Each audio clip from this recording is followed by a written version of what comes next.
paveldas. Čia dar yra kultūros paveldas? Taip, kultūros paveldas. O tai kur meras jūsų, ką jis daro? Kas Rudoj meras. Su Rudoj? Savo žiūrė.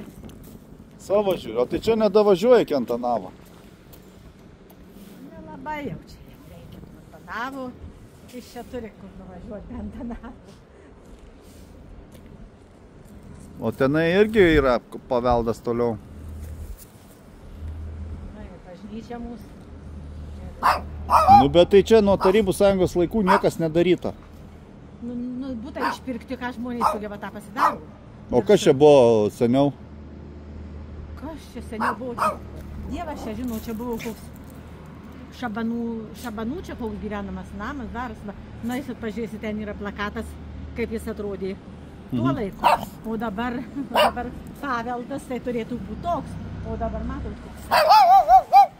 O dabar taip žmonės, apačioje suklostama jau visur žmonės gyvena.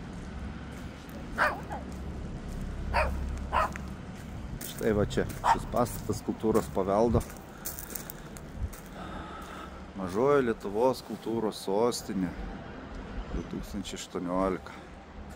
Štai kokį turime paveldą, kuriame įsikūrė kultūros centras, medicinos punktas, rinkimų apylinkė per rinkimus būna. Tiesiog nuostabu. Ką galvojate apie šitą pastatą? Apie jo būklę?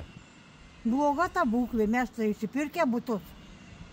Na kaip tokiam pastate gali būti kultūros centras? Bet kaip, nu va, už tai. Ir kaip jie pardavė žmonėm tokius supūvusius butus. Jūs pasakykit, kai jau čia griuvenos. O tai kreipėtės į valdžią? Nesako apie tvarkybą šito pastato. Nes dabar yra finansavimas kultūros paveldo objektų. Niekas čia nesirūpina ir čia tik žiūri, tai savo kišenes prikirst, o daugiau tai nieko. Apleido provinciją. Provincija apleista pas jūsų, matau.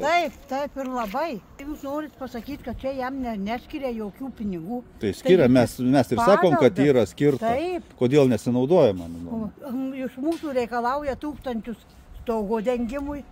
Nu, kai buvo 10 šeimų, tai nieks nieko nedengė, nieko nedarė.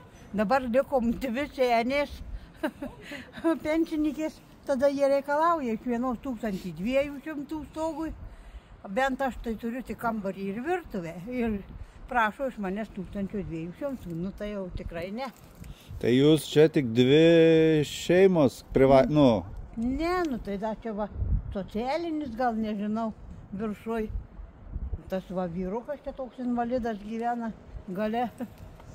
Pirmam aukšte, nežinau, čia tų butų tai yra, jų pagal viską tai turi būti 10. Bet gyvenam, tai mes gal kokius 4 šeimos. Va. Ir kultūros centrą čia įkeldino. Taip.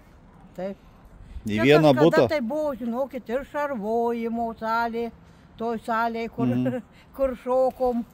Va, nu ką žinau, čia tokias nesąmonės daro. Tada čia būna, per dieną net 2 kartus. O tai kur jie dabar sėdi, jeigu čia lentelė uždėta? Niekur jie nesėdi, čia jų nėra niekada.